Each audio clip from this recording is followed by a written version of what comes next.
Let's start with the question first. Question first is, in a Young's double slit experiment with slit separation 0.1 mm, so D is given 0.1 millimeter, and one observes a bright fringe at an angle 1/40 radian. So basically जो setup है, जो standard setup है, वहाँ पर जो bright fringe मिल रही है वो किसी अल्फा एंगल पर मिल रही है हमें। अल्फा मान लेते हैं 1/40 रेडियन है।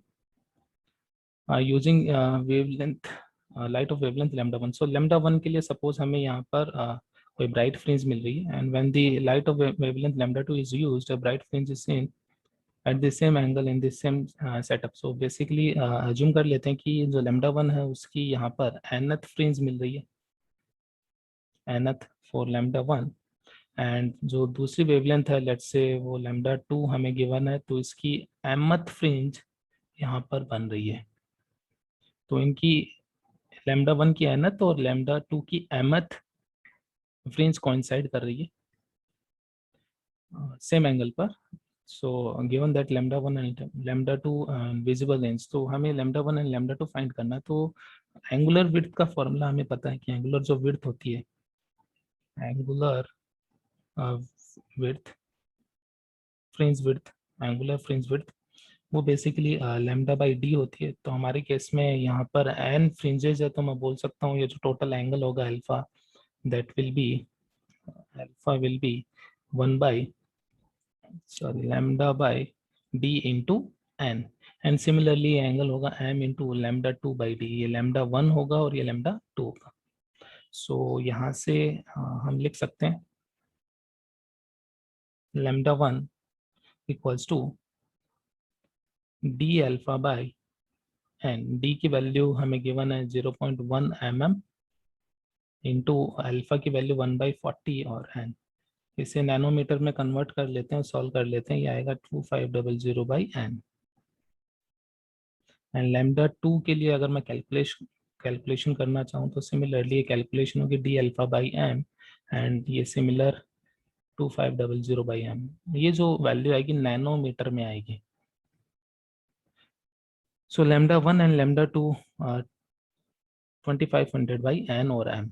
सो इनकी वैल्यू पुट करते हैं। सपोज n अगर मैं 1 ले लेता हूँ तो उस केस में λ1 और λ2 जो वैल्यू है वो आएगी 2500, सभी मैं नैनोमीटर में ले रहा हूँ। सिमिलरली 2 पुट करने पर n इक्वल्स टू 2 पुट करेंगे तो λ2 हमारा आएगा 12500, इसका हाफ हो जाएगा। इसमें वैल्यू पुट कर सकते हैं, n की वैल्यू 1 2 3, एंड सिमिलर वे में हम बोल सकते हैं कि अगर आपने n इक्वल्स टू 3 पुट किया, सो लैम्डा की वैल्यू आ जाएगी हमारे पास 833 पॉइंट समथिंग। तो ये विजुअल रेंज से अभी बाहर चल रहे हैं। n इक्वल्स टू 4 पर हमारी वैल्यू आ जाएगी 625 नैनोमीटर। तो 625 एक ये हमारा लाई कर रहा है इस रेंज में, एंड n इक्वल्स टू 5 के लिए अगर मैं देखूं तो n इक्वल्स टू 5 के लिए आएगा 500 नैनोमीटर। सो ये भी इसमें लाई कर रहा है। एंड n इक्वल्स टू 6 के लिए देखें तो ये आएगा 417 नैनोमीटर। तो ये भी रेंज में आ रहा है, लेकिन ऑप्शन में नहीं गिवन है, ऑप्शन में 2 ही गिवन है, और n इक्वल्स टू 7 के लिए तो ये काफ़ी कम आ जाएगा 357, एंड और फर्दर आंसर 380 से कम ही होंगे। तो मैं बोल सकता हूँ यहाँ पर 2 ही आंसर मैच कर रहे हैं हमारे, 625 एंड 500, तो हमारा आंसर होगा option A.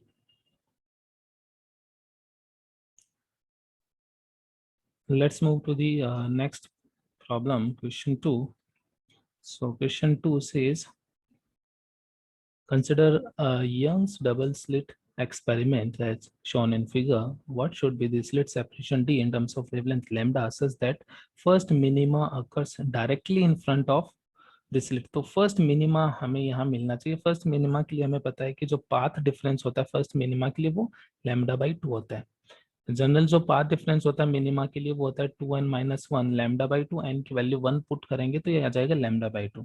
This means S2 से जो लाइट आ रही है और जो S1 से लाइट आ रही है उनका पाथ डिफरेंस λ/2 होना चाहिए। पाथ डिफरेंस होगा S2p माइनस S1p। सो S2p हम ये राइट एंगल ट्राइंगल देख सकते हैं यहाँ पर। तो ये डिस्टेंस जो है ये आपकी 2d दे रखी है हमें जस्ट, और ये 2d है, तो S2p को मैं लिख सकता हूँ root over D square plus 4d square, hypotenuse आ जाएगा इस राइट एंगल ट्रायंगल का, माइनस S1P हमारा गिवन है 2d, और हमें इसे सॉल्व करना है अभी। तो हम इसे ऐसे देख सकते हैं, lambda by 2 equals to √5d minus 2d. So d will be lambda upon 2 √5 minus 2. So basically ये अपना आंसर होगा, और ये आंसर है अपना option lambda upon 2 √5 minus 2. So option A is right answer. Let's move to the next problem, question 3. So question 3, it says, in a Young's double slit experiment, the path difference at a certain point on the screen between two interfering waves is 1/8 of wavelength. So delta x हमें given है lambda by 8. The ratio of intensity at this point to that the center of a bright fringe. तो bright fringe के लिए basically intensity का जो expression है वो हमें पता होना चाहिए. ये हम यूज में ले सकते हैं 4I0 cos square delta phi या delta theta by 2. Delta theta phase difference है, तो यहाँ से अगर हम मैक्सिमा पर बात करें, एट मैक्सिमा ब्राइट फ्रिंज, तो मैक्सिमा पर जो पाथ डिफरेंस होगा वो आप 2n पाई बोल सकते हो. तो अगर ये है तो आई की जो वैल्यू है 4I0 cos square 2n pi by 2, and n पाई के लिए cos की वैल्यू -1 होगी, +-1. जैसे अगर n 0 है तो 1 हो जाएगा, 1 है पाई है तो -1, तो स्क्वायर है इसका, तो ये बेसिकली आपकी वैल्यू आ जाएगी 4I0. तो मैक्सिमा पर हमारे पास इंटेंसिटी आ गई है. अब हमें इंटेंसिटी पूछी है, मैं मान लेता हूँ ये आई डैश है, ये पूछिए इस वेवलेंथ पर, सॉरी इस पाथ डिफरेंस पर, तो यहाँ पर फेज डिफरेंस आ जाएगा 2π by lambda into path difference है lambda by 8, that is π/4. π/4 path difference है, सॉरी फेज डिफरेंस है, तो हम यहाँ लिख सकते हैं 4I0 cos स्क्वायर π/4/2. सो यहाँ पर हम इस एक्सप्रेशन में वैल्यू रख सकते हैं, एंड इससे हम सॉल्व कर सकते हैं 4I0 एंड cos स्क्वायर, ये डबल एगल आइडेंटिटी हम लगा सकते हैं 1 + cos π/4/2, एंड यहाँ से सॉल्व कर लेते हैं, ये आ जाएगा 2I0 and 1 + cos π/4 is 1/√2, and इस इक्वेशन से डिवाइड कर देते हैं इसे, तो आई डैश अपॉन आई हमारा आ जाएगा 1/2 1 + 1/√2, एंड यहाँ से जो आई हमें यही पूछ रखा है, the ratio of intensity at this point two that the centre of bright fringe, तो हमें इस रेशियो ये पूछा गया, इसकी वैल्यू हम कैलकुलेट कर सकते हैं. तो 0.5 इंटू 1 + 1/1, सो ये अप्रॉक्सीमेट अपना आंसर आ जाएगा 0.85. So correct option is B.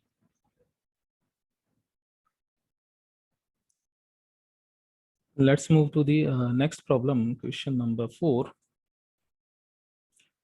The figure shows Young's double slit experiment setup is observed. Okay, we should get some space here.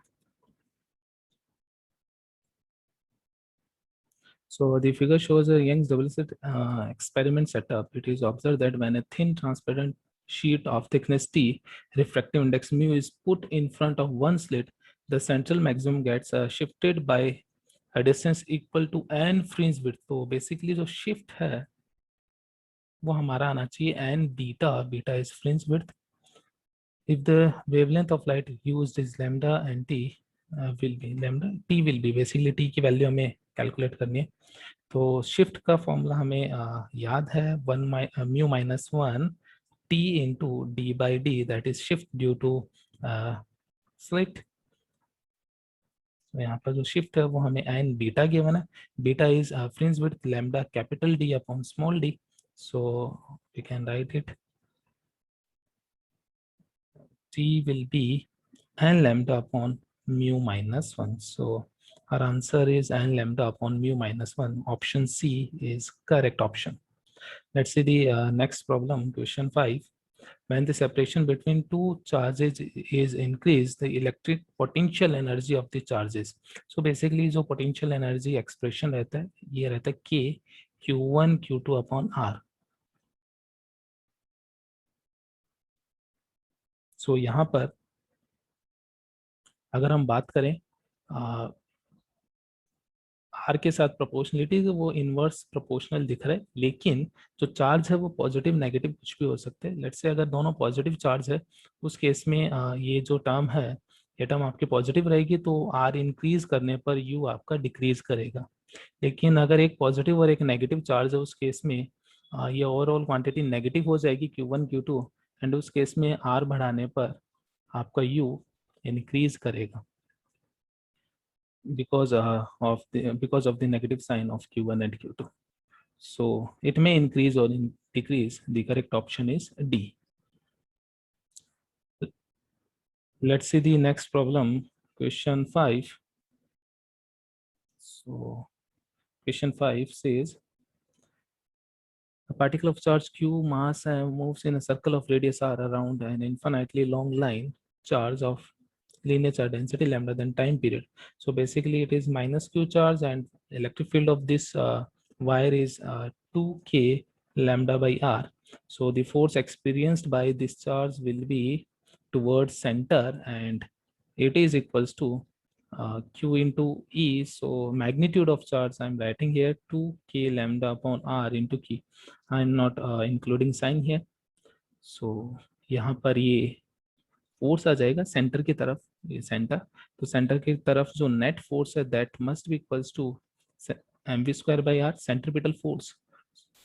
So velocity will be root over 2kq lambda upon m. So time period will be 2 pi r upon m, sorry v, 2 pi r by v, distance upon speed, time taken for one revolution. It is 2 pi r root over m upon 2kq lambda.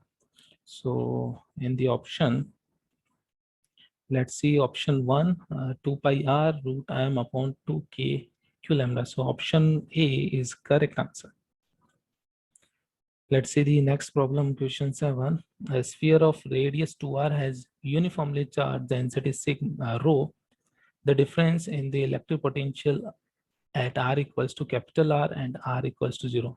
So the electric potential due to a solid sphere, because we are not given solid or hollow, so by default we will consider a solid sphere. So it is given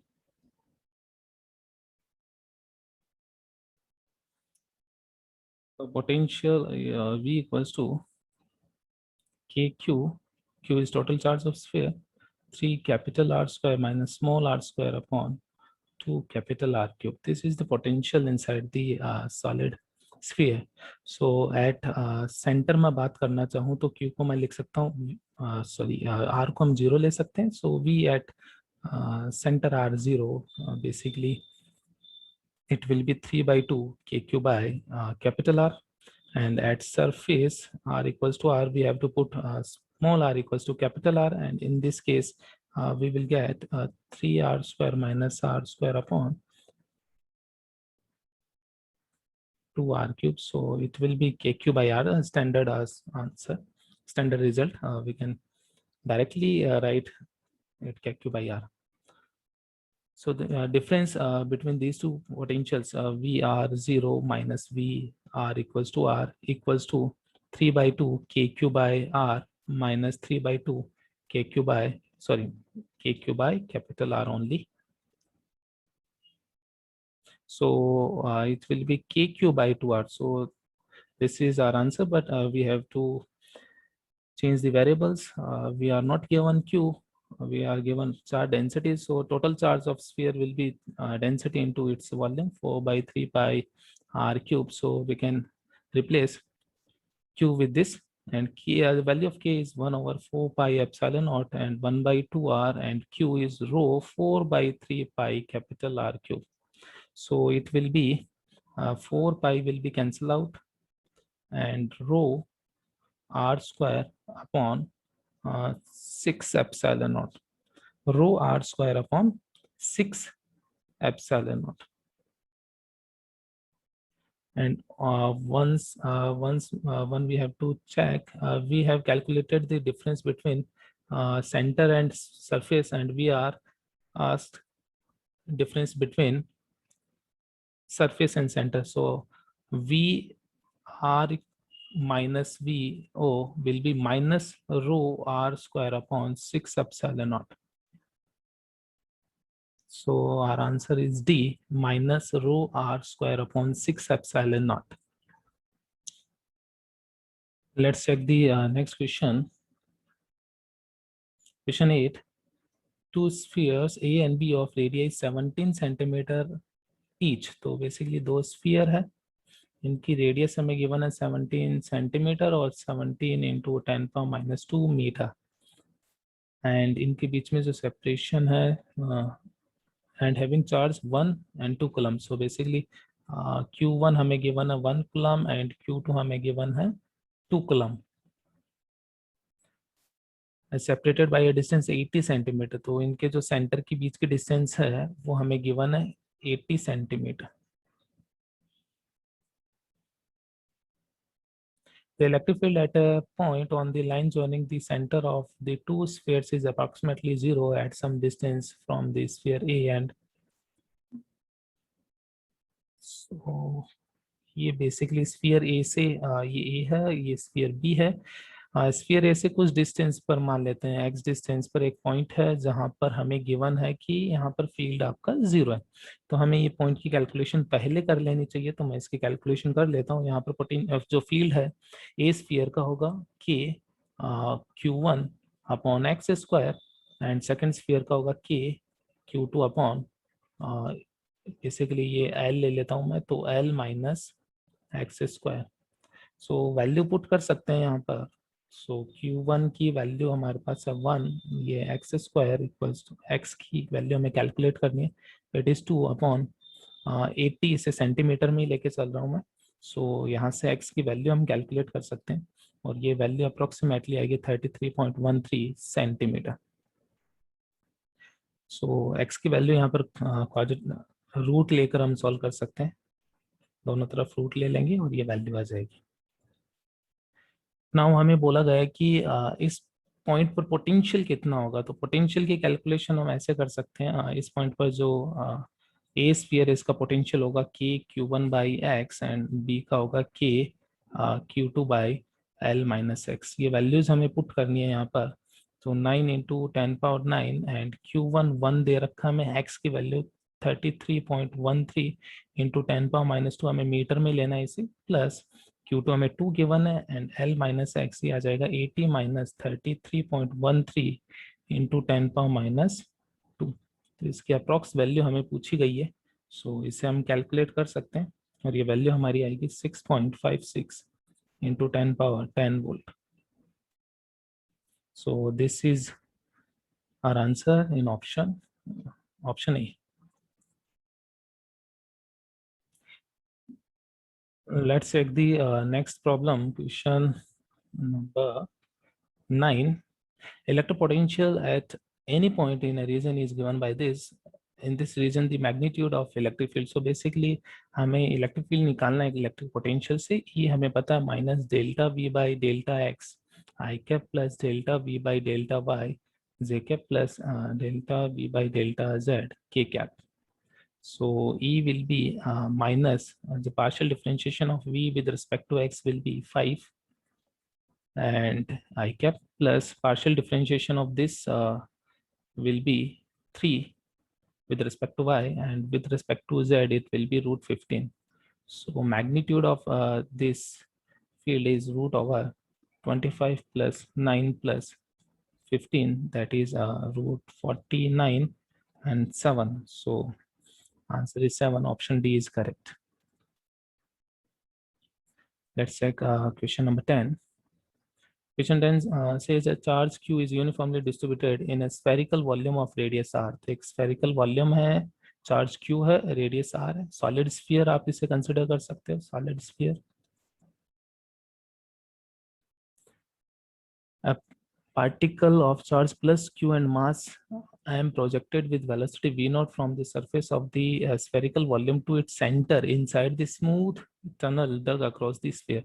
तो एक tunnel यहाँ पर है, तो हम इसको थोड़ा सा ऐसे ड्रॉ कर लेते हैं कि एक टनल है यहाँ पर, स्मूथ टनल है तो यहाँ पर बेसिकली सॉलिड स्फीयर है जिसमें एक टनल हमने डक कर दिया और यहाँ से एक चार्ज क्यू को हमने v नॉट वेलोसिटी से थ्रो किया. The minimum value of v naught such that it reaches the center. Assume that there is no resistance or another force. Okay, so basically from surface to center we can apply energy conservation. So first at surface kinetic energy initially is half mv naught square. M is mass of this charge and potential energy of this charge will be potential at the surface of solid sphere kq by r and into q into v equals to at center this for minimum value of v naught the velocity at center must be 0 and potential energy at center will be potential at center 3 kq by r and into q potential into charge.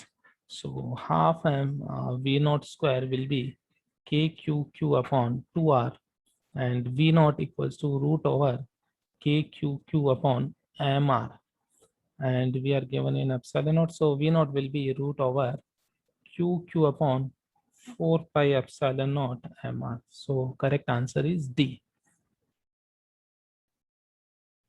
Let's say the next problem.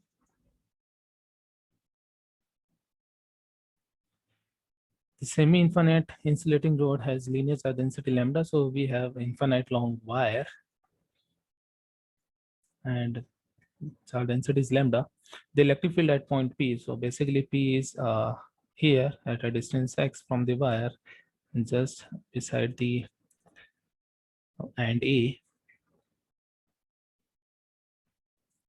So we have to find electric field at point P. So electric field at point, as we know from the standard formula, this will be k lambda by r, and in this direction the component will be k lambda by r. You can calculate this these values by applying the standard formula E equals to k lambda by r sine theta 1 plus sine theta 2 and the parallel component and perpendicular component. K lambda by r cos theta 1 minus cos theta 2 and theta 1 theta 2 in this case will be pi by 2 and 0. So this will be k lambda by r and this is a standard result. We should remember this formula.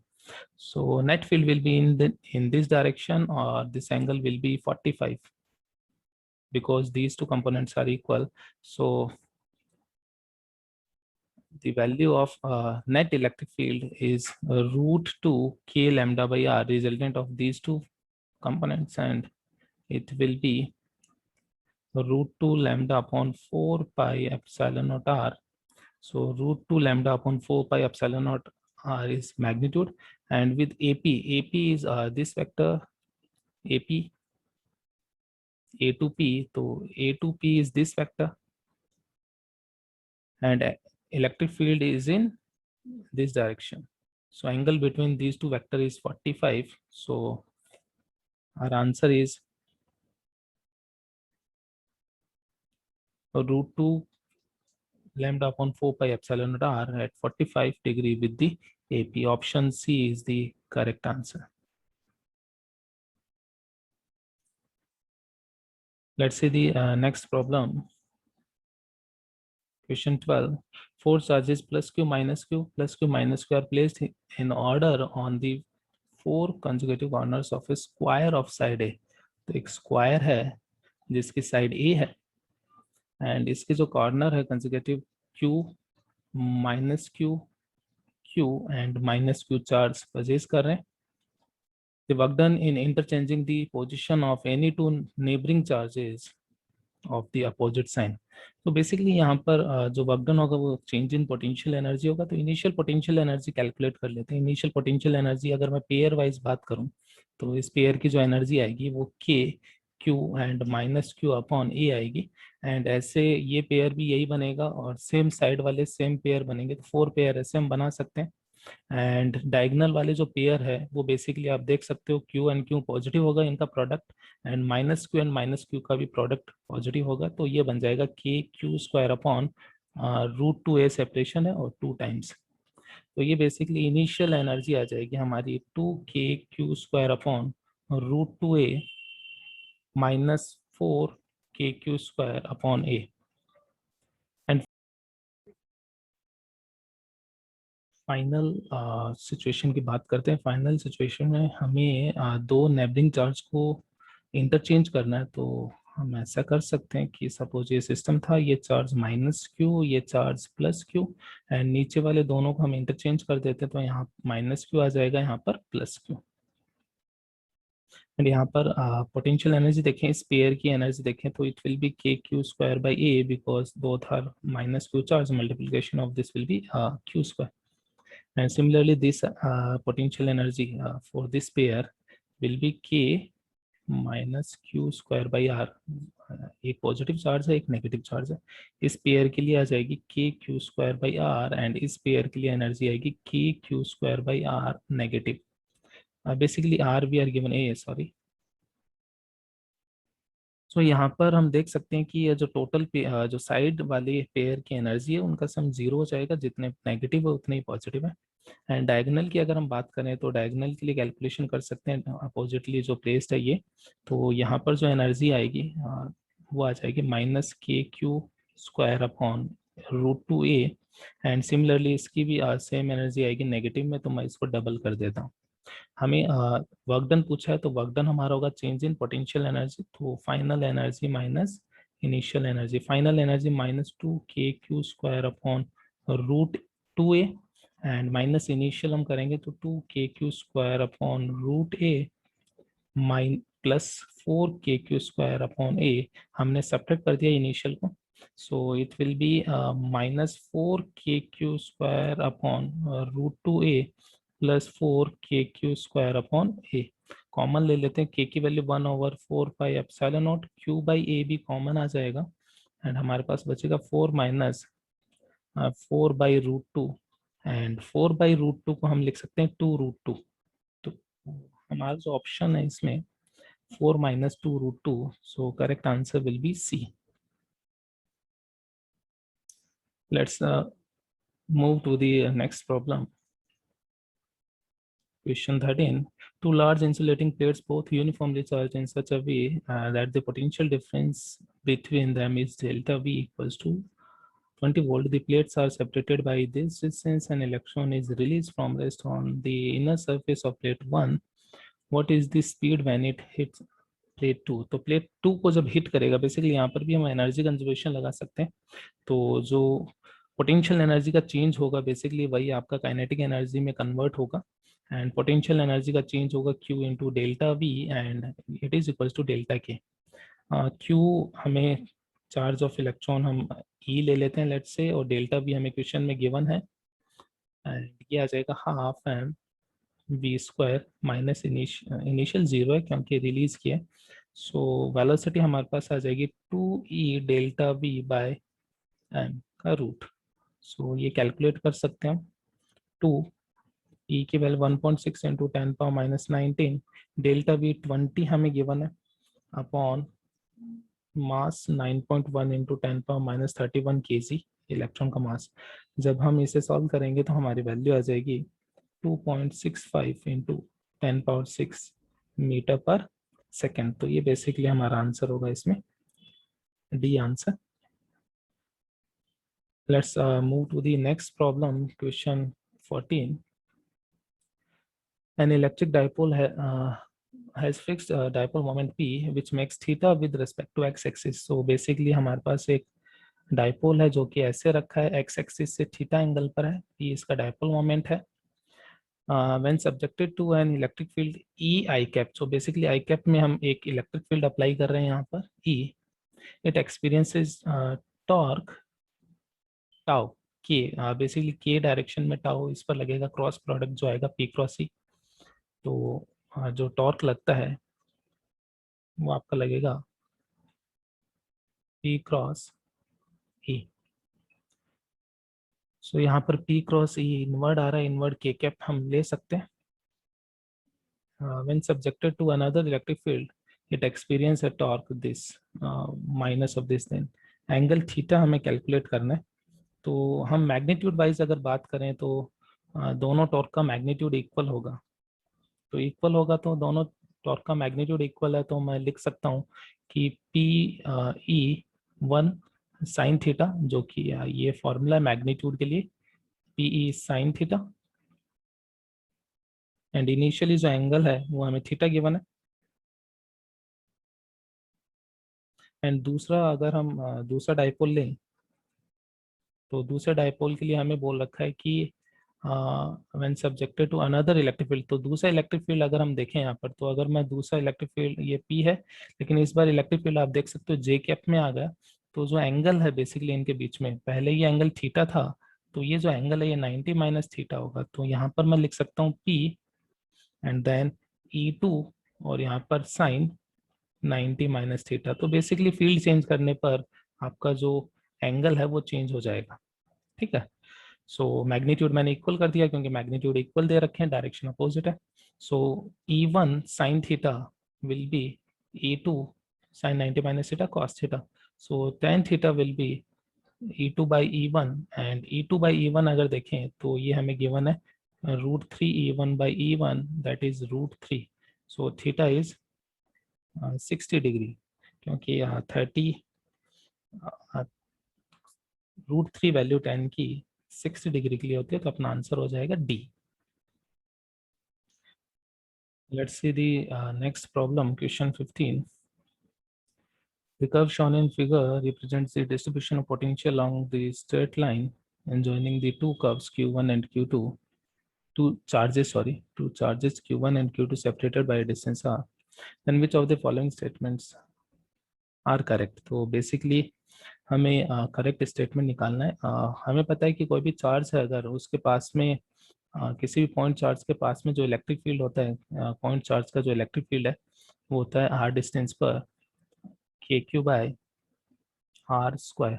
सो अगर यहाँ पर charge negative है तो potential negative होगा, और अगर charge positive है तो पोटेंशियल पॉजिटिव होगा।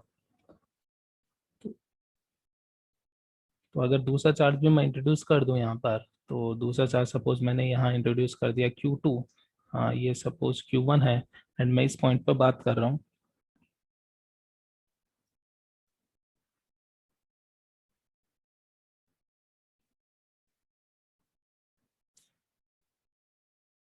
सेकेंड चार्ज, द पोटेंशियल अगर हम कैलकुलेट करना चाहें यहाँ पर पोटेंशियल हम ऐसे कैलकुलेट कर सकते हैं, सपोज P पॉइंट है, ये R1 है और ये R2 है, तो पोटेंशियल विल बी के Q1 by R1 and plus के Q2 बाई R2। सो अगर हम किसी चार्ज के क्लोज बात कर रहे हैं, मतलब अगर हम बात करें क्लोज टू Q1, तो क्लोज टू Q1 अगर मैं बात करूं तो R1 टेंडिंग टू 0 आएगा। उस केस में ये टर्म काफ़ी बड़ी हो जाएगी, इन्फाइनाइट को टेंड करेगी, और ये काफ़ी स्मॉल होगी, मतलब कंपेरेटिवली काफ़ी स्मॉल होगी। तो आप बोल सकते हो कि इसका पोटेंशियल डोमिनेट करेगा। सो V है वो अप्रोक्सीमेटली आप लिख सकते हो कि Q1 by R1, because the second term will be negligible as compare to this term. And similarly for close to Q2, the R2 will tend to 0 and potential will be approximately equals to k Q2 by R2 in same manner as we seen previous. So basically किसी भी charge के पास में अगर मैं बात करूं तो जो साइन है वो केवल उसका चार्ज गवर्न करेगा कि पोटेंशियल कैसा आएगा। सो यहाँ पर हम बात करें तो Q2 के पास में क्लोज में मैं बात करूं तो ये माइनस इंफिनिटी को टेंड कर रहा है, तो इस मीन्स Q2 नेगेटिव चार्ज होगा। एंड सिमिलरली यहाँ पर ये बात कर सकते हैं Q1 के पास में ये पॉजिटिव को टेंड कर रहा है, पॉजिटिव इंफिनिटी को, दिस मीन्स ये पॉजिटिव चार्ज होगा, तो negative and positive. Now first हम ये बोल सकते हैं कि Q1 पॉजिटिव है, सेकंड ऑप्शन करेक्ट है। अब मैग्नीट्यूड को कंपेयर करते हैं, तो हम इलेक्ट्रिक फील्ड की अगर हम बात करें यहाँ पर इलेक्ट्रिक फील्ड या फिर जहाँ पर पोटेंशियल जीरो हम वो देख चेक कर सकते हैं। Potential zero, potential net potential हमने ये देखा, और किसी पॉइंट पर पोटेंशियल जीरो है, जैसे ए पॉइंट पर पोटेंशियल जीरो है यहाँ पर, तो पोटेंशियल ए पॉइंट पर जीरो है, दिस मीन्स यहाँ पर Q1 और Q2, Q1 एंड Q2 का जो कंट्रीब्यूशन वो सेम होगा। ये जो वैल्यू है वो सेम आनी चाहिए, बस एक की पॉजिटिव है दूसरे की नेगेटिव होगी। This means Q1 by Q2 and Q2 by R2, Q1 by R1 and Q2 by R2 का रेशियो सेम होना चाहिए। अगर पोटेंशियल जीरो है तो आप बोल सकते हो कि Q1 by R1 equals to Q2 bye R2 होना चाहिए। दिस मीन्स अगर चार्ज का मैग्नीट्यूड ज्यादा है तो उसका R1 भी ज्यादा होगा। तो यहाँ पर कंपैरिजन अगर देखें तो Q2 से डिस्टेंस कम है इसकी और Q1 से डिस्टेंस ज्यादा है। दिस मीन्स Q1 का मैग्नीट्यूड ज्यादा होगा, Q2 का कम होगा। ये ऑप्शन आपका करेक्ट होगा। एंड सिमिलर वे में अगर हम बात करें इक्विलिब्रियम, इक्विलिब्रियम कहाँ पर होगा, जहाँ पर फील्ड आपका जीरो होगा। Electric field zero, electric field हम लिख सकते हैं minus dV by D R. आपको ये रिलेशन भी याद होगा, dV equals to minus E D R, तो वहां से हम E equals to minus dV by D R लिख सकते हैं। मतलब जहां पर स्लोप जीरो होगी, स्लोप एक ही पॉइंट पर जीरो है, सी पॉइंट पर, यहाँ पर स्लोप जीरो है, तो मैं बोल सकता हूँ इलेक्ट्रिक फील्ड जीरो होगा। वी आर ग्राफ की स्लोप जीरो है तो सी पॉइंट इक्विलिब्रियम होगा, ए और बी इक्विलिब्रियम नहीं होगा, तो ये सी इनकरेक्ट आ जाएगा। एंड यहाँ पर इक्विलिब्रियम कैसा रहेगा, तो यहाँ पर अगर मैं पॉजिटिव चार्ज की बात करूँ, आप देख सकते हो अगर मैं ये रिलेशन निकालना चाहूँ, एंड ये केवल मैं इतना पार्ट देख रहा हूँ, यहाँ पर इलेक्ट्रिक फील्ड जीरो है। अब इस पॉइंट पर अगर मैं बात करूं तो स्लोप नेगेटिव है, इस ग्राफ की स्लोप नेगेटिव है, मतलब dV by D are negative है, तो एक नेगेटिव पहले से लगा, मतलब इलेक्ट्रिक फील्ड पॉजिटिव डायरेक्शन में होगा। सिमिलरली अगर इस पॉइंट पर अगर मैं बात करूं तो स्लोप पॉजिटिव आ रही है, पॉजिटिव स्लोप है, नेगेटिव साइन है, मतलब इलेक्ट्रिक फील्ड नेगेटिव डायरेक्शन में होगा, नेगेटिव। तो अगर पॉइंट चार्ज आपका पॉजिटिव है, पॉजिटिव पॉइंट चार्ज है, तो वो अगर उसे हम डिस्प्लेस करते हैं यहाँ से, तो वो यहाँ से इधर इन्फिनिटी की तरफ चला जाएगा, इलेक्ट्रिक फील्ड उसे अवे मीन पोजीशन ले जाएगा। लेकिन अगर नेगेटिव चार्ज है तो वो टुवर्ड्स मीन पोजीशन आएगा। तो ये डिपेंड करता है कि आप किस चार्ज का इक्विलिब्रियम देख रहे हो, पॉजिटिव चार्ज का नेगेटिव, तो नेगेटिव चार्ज का इक्विलिब्रियम आ जाएगा यहाँ पर, लेकिन पॉजिटिव चार्ज का नहीं आएगा। तो ये डिपेंड करता है चार्ज, किस चार्ज की हम बात कर रहे हैं। तो यहाँ पर करेक्ट ऑप्शन आ जाएंगे 1 एंड 2, तो अपना आंसर हो जाएगा ए, 1 एंड 2। आगे बढ़ सकते हैं नेक्स्ट प्रॉब्लम पर। 16, in the pressure versus volume graph shown in the process of going from A to B, A to B अगर हम जाते हैं यहाँ पर प्रेशर वर्सेस वॉल्यूम ग्राफ हमें गिवन है, तो ये ग्राफ मैं अलग से ड्रॉ कर लेता हूँ फिर से थोड़ा सा बड़ा, फिर इससे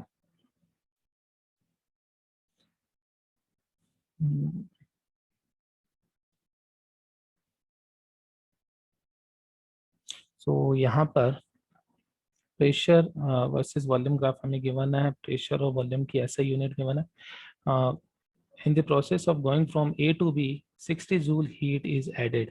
तो ए से बी जाने पर यहाँ पर डेल्टा क्यू जो आ रहा है ए से बी में, वो हमारा आ रहा है 60, delta Q equals to 60, positive 60। And in the process of going from B to D, B to D अगर हम जा रहे हैं तो again delta Q equals to 20 हमें दे रखा है। In the process of going from A to C, A to C हम बात करें तो A to C to D, A से सी से डी जाए, तो टोटल हीट इस प्रोसेस में यहाँ से यहाँ तक टोटल जो हीट है वो हमें कैलकुलेट करनी है कि कितनी होगी। डेल्टा क्यू बेसिकली हमें A to C to D calculate करना है। तो बेसिकली हम देख सकते हैं यहाँ पर ये जो प्रोसेस है ए बी प्रोसेस आपकी आइसोकोरिक प्रोसेस है, वॉल्यूम कांस्टेंट है, तो यहाँ पर वर्क डन जीरो आएगा। तो ए बी प्रोसेस के लिए delta U equals to delta Q आएगा। First law of thermodynamics, delta Q equals to delta U plus W हम अप्लाई कर सकते हैं। सो ये बेसिकली 60 आ जाएगा ए बी के लिए। बी सी के लिए अगर बी डी के लिए अगर देखें तो बी डी के लिए जो वर्क है, आइसोबैरिक प्रोसेस है ये, तो 8 इंटू जो वॉल्यूम का चेंज है दैट इज 3, तो 24 हमारा यहाँ पर वर्क आ जाएगा। और वर्क हमारे पास है तो डेल्टा यू हम निकाल सकते हैं बीडी के लिए। बीडी के लिए आ जाएगा delta U delta Q minus work done first law से, तो ये आ जाएगा -4। सिमिलरली अगर हम एसी के लिए कैलकुलेशन करना चाहें तो एसी के लिए कैलकुलेशन हम इस तरीके से कर सकते हैं। जो वर्क डन है, वर्क डन यहाँ पर होगा आइसोबैरिक प्रोसेस है, तो वर्क डन यहाँ पर आएगा प्रेशर जो कि 3 है इंटू चेंज इन वॉल्यूम जो कि 3 है 9 जूल। एंड अगर सीडी प्रोसेस की अगर मैं बात करूँ तो वर्क डन 0 आएगा। तो अगर हम बात करें process change in internal energy calculate करना चाहूँ A B D, A to B to D, so it will be 60 -4 that is 56। और सेम मैं बोल सकता हूँ कि same change in internal energy होगा ए सी एंड डी के लिए। क्यों? क्योंकि फाइनल और इनिशियल पॉइंट सेम है, ये स्टेट फंक्शन होता है। So it will be 56। And A C D के लिए अगर मैं वर्क की कैलकुलेशन करना चाहूँ A C D, A to C to D, तो हम देख सकते हैं 9 + 0 9 आएगा। So delta Q for A C D will be work done plus delta U 56 + 9, so it will be 65 joule. So यहाँ पर अपना आंसर होगा 65 joule. Let's check next question. So next question, a black body emits radiation at the rate P when its absolute temperature is T. At this temperature, the wavelength at which the radiation has maximum spectral emissive power is lambda naught. If at another temperature T, the power radiated is T dash, okay. The wavelength at maximum spectral emissive power. So basically Stephen Boltzmann law से हम बोल सकते हैं कि जो emissive power रहेगी किसी भी बॉडी की वो रहेगी sigma T⁴। And black body है तो सिग्मा T⁴ एमिसिव पावर रहेगी। ये हमें पी गिवन है, पी जो रेट है एनर्जी रेडिएटेड पर सेकेंड वो sigma A T⁴, a body का एरिया हम ले रहे हैं।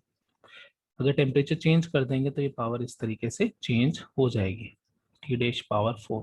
सो P/P' आपका आ जाएगा T/T⁴। First equation. नाउ हमें मैक्सिमम स्पेक्ट्रल इमिसिव पावर दे रखी है, तो हम वीन्स डिस्प्लेसमेंट लॉ देख सकते हैं। यहाँ पर वीन्स डिस्प्लेसमेंट लॉ के अकॉर्डिंगली जो मैक्सिमम स्पेक्ट्रल इमिसिव पावर है वो बेसिकली टेम्परेचर बढ़ाने पर आपकी कम होगी।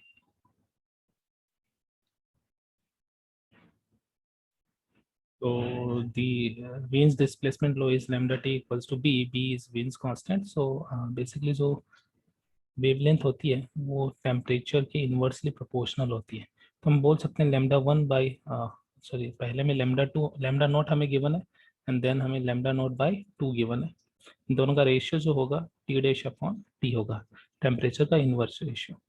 यहाँ से T' इसे सॉल्व कर लेंगे तो ये आ जाएगा 2 = T'/T। So P/P' will be, ये वैल्यू हम यहाँ पुट कर सकते हैं, इट इज हाफ और सो हम यहाँ पर बोल सकते हैं कि जो P' होगी वो आपकी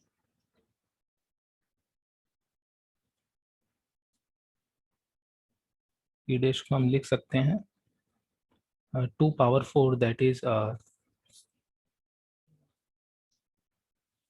16 into P. So basically it is our answer, but we are given in the form of P and T. So P'/T'. So we have to calculate P'/T'. We can match our options like P'/T' will be equals to 16P and let's say T'. We have multiplied T' in both sides, so 16P and T' we can put 2T from here. So P dash T dash equals to 32 pt. P dash T dash equals to 32 pt. So our answer will be A. Option A is correct. Let's see the next problem. Question 18. Three very large plates of same area are kept parallel and close to each other. तो basically parallel है और close to each other है, तीन large plates है.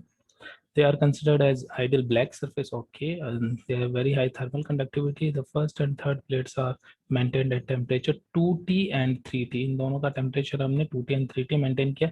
The temperature of middle plate, let's say temperature is T naught.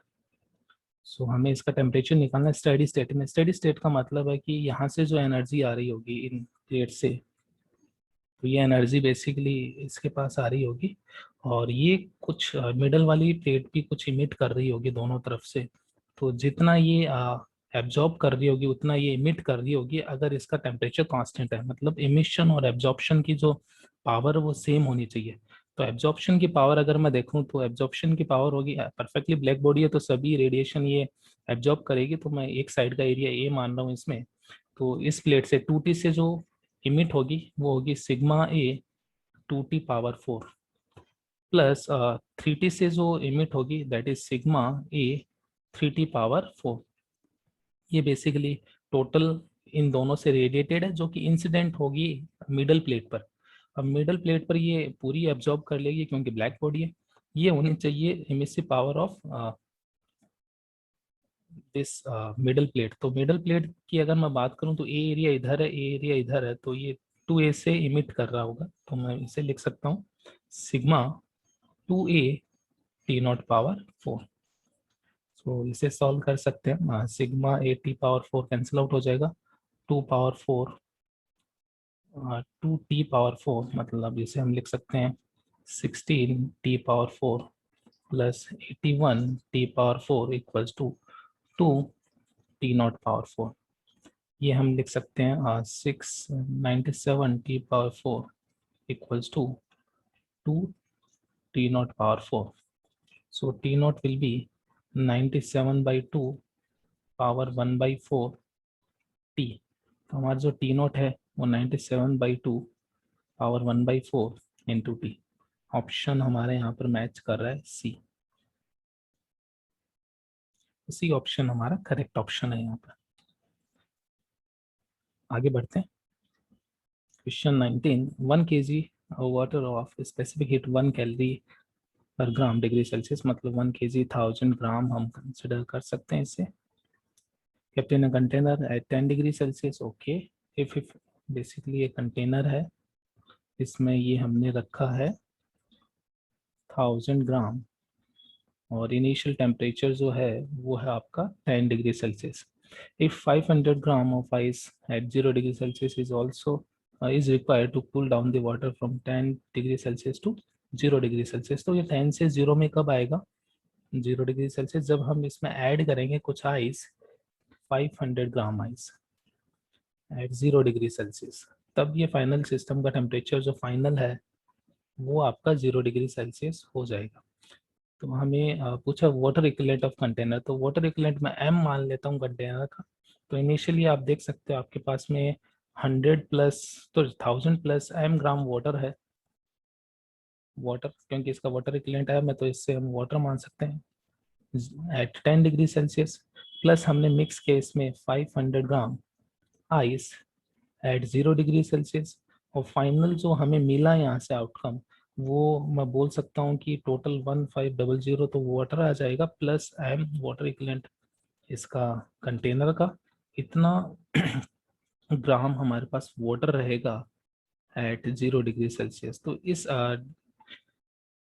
के लिए हम energy exchange लगा सकते हैं. तो एनर्जी इसने वाटर ने जो एनर्जी दी होगी यहाँ पर हम लिख सकते हैं M S delta T delta Q equals to M S delta T. तो वाटर के लिए कैलकुलेट कर लेते हैं कि इस वाटर ने कितनी एनर्जी दी है. तो इसने दी है 1000 plus M specific heat 1 and delta T आप देख सकते हो 10 से 0 हो गया तो 10. इतनी हीट इसने रिलीज की होगी एंड आइस भी मेल्ट हुई है तो इसे कुछ हीट रिक्वायर्ड होगी तो इसने एब्जॉर्ब की होगी, वो मैं नेगेटिव लिख रहा हूँ। तो इसने एब्जॉर्ब कितनी की होगी, तो फेज चेंज करने के लिए हम ml लगा सकते हैं। तो 500 और प्लस 500 इंटू एल बेसिकली हमें गिवन है 80, हम कैलोरी में कैलकुलेशन कर रहे हैं। तो ये बेसिकली टोटल हीट एक्सचेंज हुआ है। तो दिस मीन्स अगर जितना इसने एब्जॉर्ब किया होगा उतना इसने रिलीज किया होगा, तो डेल्टा क्यू मतलब एब्जॉर्ब्ड या released equals to delta Q absorbed, क्योंकि ये आइसोलेटेड सिस्टम है। तो इसे हम सॉल्व कर सकते हैं, तो इसे सॉल्व करते हैं। तो ये कैंसिल आउट। सो हम यहाँ पर m की वैल्यू लिख सकते हैं m इंटू एल, और ये हमने एम एस डेल्टा टी कर दिया है। तो हम इसे लिख सकते हैं m equals to 4000 minus 1000, that is 3000। So इसका जो वाटर इक्विवेलेंट होगा हम बोल सकते हैं 3 kg होगा। सो वाटर इक्विवेलेंट आपका आ जाएगा 3 kg। नेक्स्ट क्वेश्चन पर मूव करते हैं। Question 20, two rods of equal length and area of cross section, length equal है और एरिया ऑफ क्रॉस सेक्शन भी इक्वल है, are kept parallel and between temperature 20 and, इसकी लेंथ L है और क्रॉस सेक्शन एरिया दोनों का A है। टेम्परेचर इधर सपोज 20 डिग्री सेल्सियस है, इधर 80 डिग्री सेल्सियस है। इस तरीके से हमने पैरेलल इनको रख रखा है। The ratio of effective thermal conductivity to that of first rod, तो फर्स्ट रोड की जो K1 है आप लिख सकते हो L upon sorry thermal conductivity हमें K1/K2 दे रखा है। तो K1 मैं इसे मान लेता हूँ, इसे K2 मान लेता हूँ, एंड K1/K2 हमें गिवन है 3/4। तो अगर इस सिस्टम को मुझे एक सिंगल रोड से रिप्लेस करना है तो लेंथ तो सेम होनी चाहिए, लेकिन एरिया यहाँ पर देख सकते हैं आपको डबल की रिक्वायरमेंट होगी। तो इसके लिए जो थर्मल रेजिस्टेंस है बेसिकली वो मैं इक्वल कर देता हूँ, जितना इनका थर्मल रेजिस्टेंस है उतना इसका होना चाहिए। थर्मल रेजिस्टेंस का एक्सप्रेशन होता है L/Ka। तो यहाँ पर पैरेलल में दो रेजिस्टेंस है, तो इनका जो टोटल 1/R1 प्लस 1/R2 है वो 1/R इक्विवेलेंट आना चाहिए। 1/R1 में लिख सकता हूँ L/K1A प्लस ये आ जाएगा L/K2A, एंड यहाँ आ जाएगा लेंथ तो वही है लेकिन यहाँ पर जो एरिया है वो डबल हो गया। तो इसे सॉल्व करते हैं। तो यहाँ से K1 plus K2 equals to 2K equivalent आ जाएगा, एंड K1 से डिवाइड कर देता हूँ इसे, तो 2K equivalent upon K1 equals to 1 plus K2/K1। So K equivalent upon K1 will be 1/2 into 1 plus K2/K1। So 1/2 K2/K1 हमें गिवन है, K2/K1 ऑप्शन में सॉरी क्वेश्चन में हमें गिवन है 4/3। सो ये ऑप्शन अपना आ जाएगा 7/6। तो 7/6 यहाँ पर अपना आंसर होगा B option, correct option. Next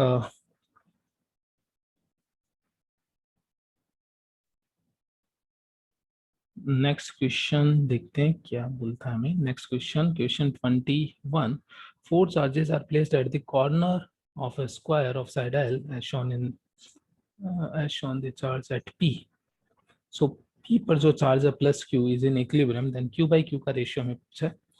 यहाँ पर अगर ये देखें ये जो चार्ज है P, इस पर ये जो माइनस Q है बेसिकली ये प्लस है, तो ये अट्रैक्ट कर रहा होगा इसे। तो इधर जो फोर्स लगेगा वो लगेगा KQ अपॉन L²। ये नेगेटिव चार्ज है, ये पॉजिटिव चार्ज है, तो इसे भी अट्रैक्ट करेगा इधर। तो आप बोल सकते हो ये आएगा KQ अपॉन L²। एंड ये पॉजिटिव चार्ज है, ये पॉजिटिव चार्ज है, तो ये इसे रिपेल करेगा, और ये इसे रिपेल करेगा तो KQ² अपॉन √2। बेसिकली ये डिस्टेंस √2L है, तो इसका स्क्वायर हो जाएगा 2L²। तो हम बोल सकते हैं कि ये जो फोर्स है this one and this one, इनका रिजल्टेंट इसके इक्वल होना चाहिए। सो KQ² upon 2L² it must be equals to resultant of these two, that will be in this direction। And ये मैग्नीट्यूड सेम है, तो मैं बोल सकता हूँ √2 KQQ अपॉन L² इनका रिजल्टेंट होगा। एंड यहाँ से KQ cancel out, L² cancel out, और हमें जो Q बाई क्यू रेशियो पूछ रखा है √2/2 और ये आ जाएगा 1/√2। सो 1/2 √2 हमारे यहाँ पर आंसर होगा। 1/√2 हम कैलकुलेट कर लेते हैं 1.414। सो यहाँ पर हमने एक मिस्टेक कर दी है। बेसिकली Q/Q यहाँ से आएगा 2√2, दैट इज 2 इंटू 1.414। तो हम इसे लिख सकते हैं 2.828। सो बेसिकली ये अपना आंसर होगा यहाँ पर 2.828। Next move to the next problem. Next problem check करते हैं। The question says 2 moles of a monatomic ideal gas। तो मोल हमें नंबर ऑफ 2 गिवन है, मोनोटॉमिक है मतलब डिग्री ऑफ फ्रीडम 3 होगी। Given through cyclic process as shown in figure, temperature T, PT graph हमें given है pressure temperature, process CA is represented at CA हमें given है PT इक्वल्स टू कांस्टेंट। तो C और A पर ये rule लगना चाहिए, PT इक्वल्स टू कांस्टेंट मतलब P1 T1 मतलब PA TA equals to TC होना चाहिए। इससे अगर देखें यहाँ पर तो P हमें गिवन है 2 into 10⁵, temperature 300 equals to PC 10⁵ and TC। तो TC यहाँ से आ जाएगा 600 केल्विन। दिस मीन्स ये जो पॉइंट है ये 600 केल्विन का है। सबसे पहले process CA is represent by this if efficiency given cycle is this. तो एफिशिएंसी हमें निकालनी है। एफिशिएंसी अगर हमें याद है ये it is work, total work upon heat absorbed होती है। तो हीट एब्जॉर्ब्ड हमें कैलकुलेट करनी है। तो हमें इंडिविजुअल जो प्रोसेस है उनको स्टडी करना पड़ेगा। तो सबसे पहले बात करते हैं प्रोसेस AB प्रोसेस की बात करते हैं। AB प्रोसेस आइसोबैरिक है। आइसोबैरिक प्रोसेस है तो आप बोल सकते हो कि यहाँ पर जो डेल्टा यू रहेगा, डेल्टा यू के लिए जो स्टैंडर्ड एक्सप्रेशन है F/2, यहाँ डिग्री ऑफ फ्रीडम 3 गिवन है, 3/2 NR डेल्टा टी मैं अप्लाई कर रहा हूँ और n की वैल्यू हमें 2 गिवन है तो डेल्टा यू मैं अप्लाई करूंगा 3RT, R delta T change in temperature final minus initial. So delta U मैं लिख सकता हूँ 3R and delta T B-A। तो ये बेसिकली 600 माइनस 300 आ जाएगा 300, that is 900R। Delta U हमने कैलकुलेट कर लिया। डेल्टा क्यू की अगर मैं बात करूँ या वर्क डन की बात करूँ, इस प्रोसेस में आइसोबैरिक में वर्क डन होता है P डेल्टा V। तो यहाँ पर P डेल्टा V हमें लिखना है। P यहाँ पर 2 इंटू 10⁵ है और delta V change in volume. तो हम इसको ऐसे लिख सकते हैं P डेल्टा V को NR डेल्टा T, क्योंकि हमें टेम्परेचर और ये सब गिवन है। ये मैं यहाँ से लिख रहा हूँ PV इक्वल्स टू NRT होता है, प्रेशर कांस्टेंट है तो P delta V equals to NR delta T हम लिख सकते हैं। अगर P कांस्टेंट है तो हम ऐसा लिख सकते हैं। तो मैं यहाँ पर ये वर्क कैलकुलेट कर सकता हूँ। N2 गिवन है, R है, डेल्टा T यहाँ पर 300 का चेंज आया तो ये आ जाएगा 600R। सो डेल्टा Q मैं फर्स्ट लॉ से बोल सकता हूँ डेल्टा U प्लस W होगा जो कि 1500R आ जाएगा। तो पॉजिटिव हीट आ रही है, दिस मीन्स हीट एब्जॉर्ब हुई है। अब बात करते हैं प्रोसेस BC की। BC जो प्रोसेस है वो आइसोथर्मल है। आइसोथर्मल प्रोसेस है तो इसमें डेल्टा यू तो जीरो रहेगा क्योंकि टेम्परेचर कांस्टेंट है।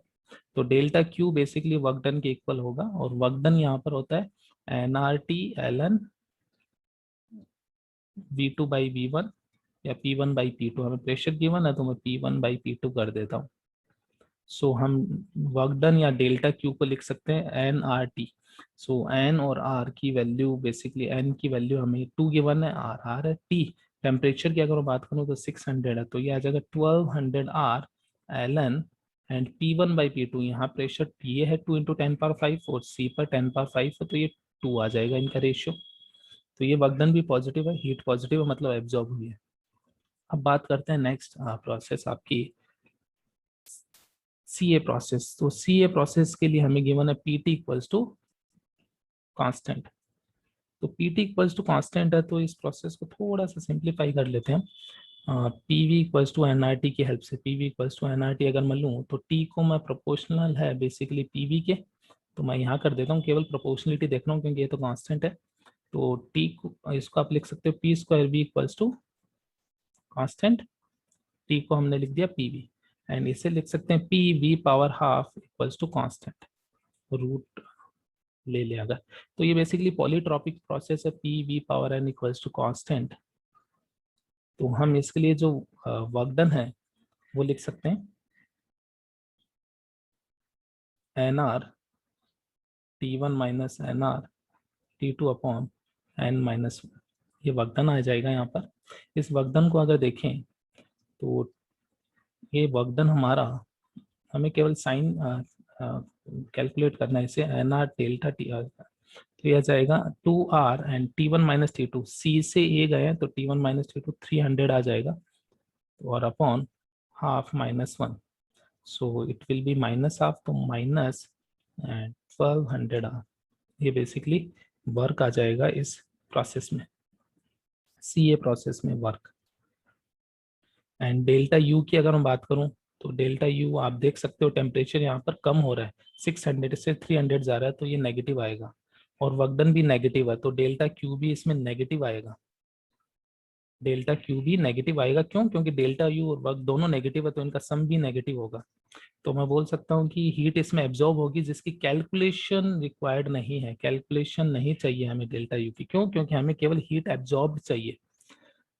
तो अब कैलकुलेशन करते हैं एफिशिएंसी की, तो एफिशिएंसी हमें पता है कि एफिशिएंसी जो होती है वर्क, टोटल वर्क, तो यहाँ वर्क है 600 आर ए बी में, इसमें वर्क है plus 1200 R L N two, and यहाँ पर वर्क है माइनस 1200 आर, ये टोटल वर्क है। लेकिन हीट हमें कौन सी लेनी है? केवल एब्जॉर्ब वाली, तो ये हीट लेंगे 1500 आर पॉजिटिव, ये भी पॉजिटिव आएगा यहाँ पर, यही तो ये हीट ले लेते हैं 1200 आर एल एन टू, लेकिन ये हीट नहीं लेंगे। क्यों? क्योंकि नेगेटिव है, हीट रिलीज है ये। तो यहाँ से एफिशिएंसी कैलकुलेट करते हैं।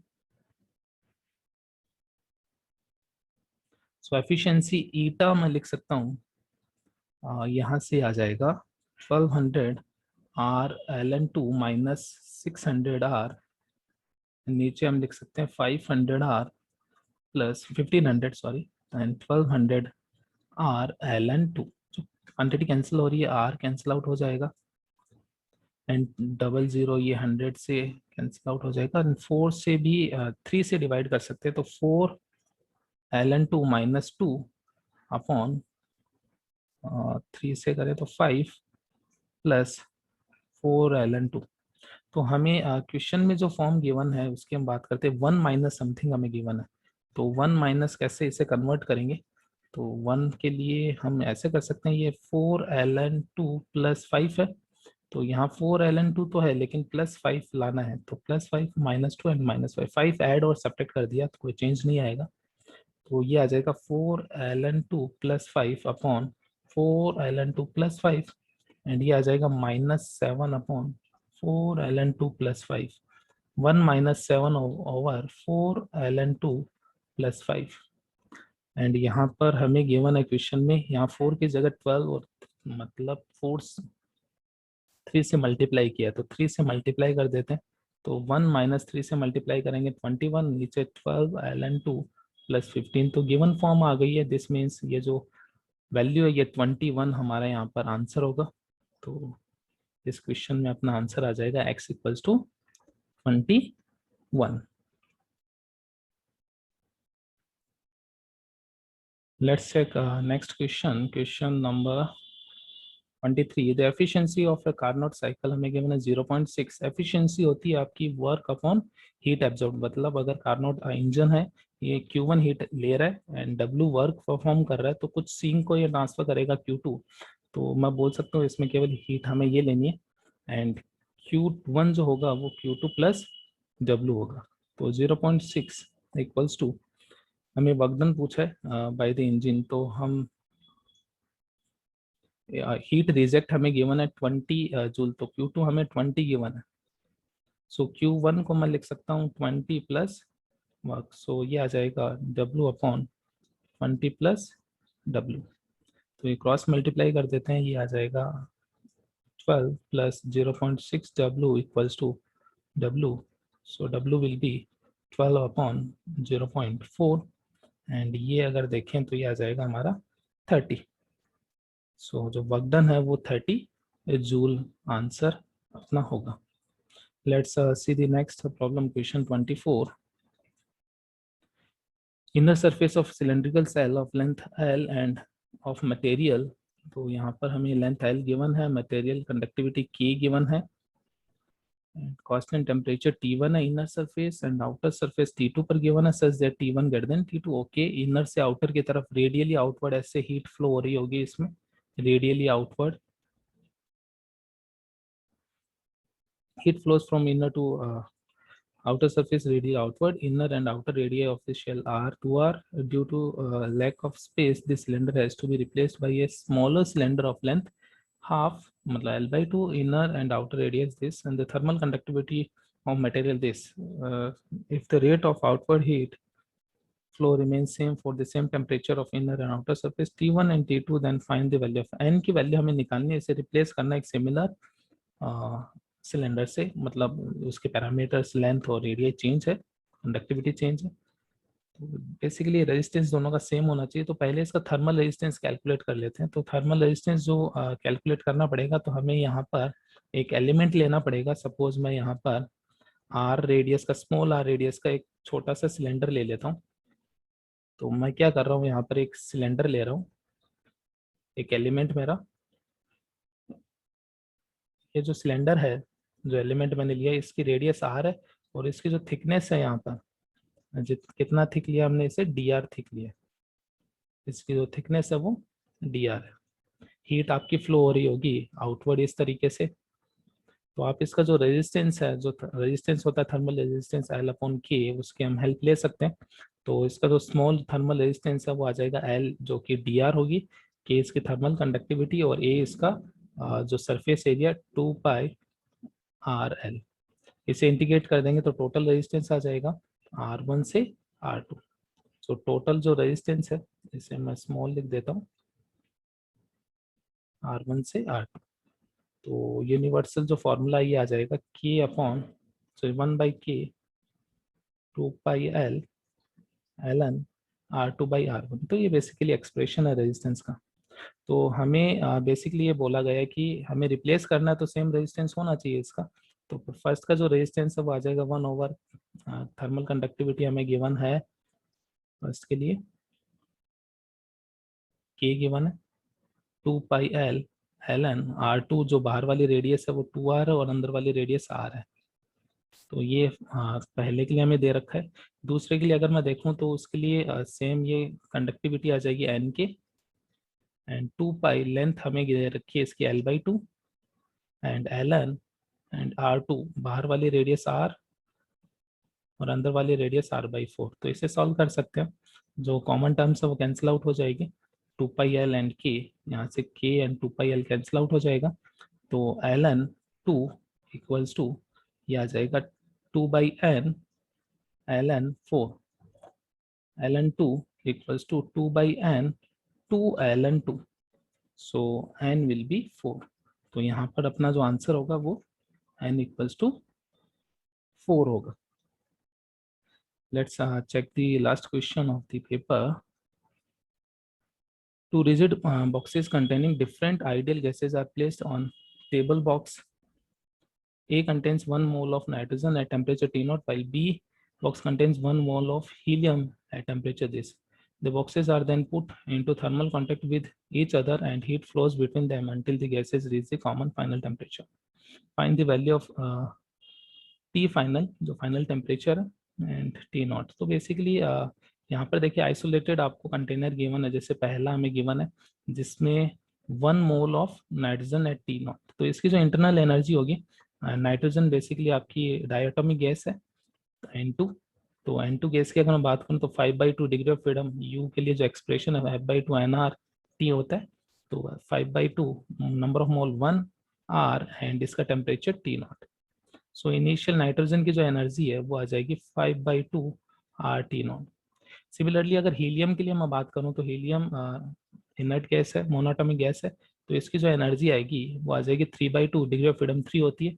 नंबर ऑफ मोल्स 7/3 हमें गिवन है एंड नंबर ऑफ मोल्स हमें गिवन है 1, दोनों की ही 1 मोल हमें गिवन है एंड इसका टेम्परेचर है 7/3 T नॉट। सो ये आ जाएगा आर टी नॉट 7/2, तो 7/2 R T not.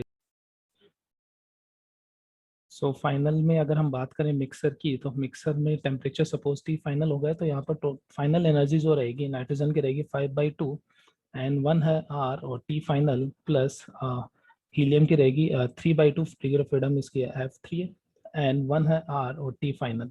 So concept ये है कि basically final energy initial total energy की इक्वल होनी चाहिए। तो 5/2 R T final plus 3/2 R T final, it must be equals to 5/2 R T naught plus 7/2 R T naught. So it will be 5 TF plus 3 TF equals to 5 T naught plus 7 T naught. So it is 12 T naught. तो हमारे पास equation आ जाएगी यहाँ से 8 TF equals to 12 T naught. TF by T naught हमारा आ जाएगा 12/8, तो 3/2 1.5, तो यहाँ पर अपना आंसर होगा 1.5, रेशियो होगा इनका 1.5। Thank you.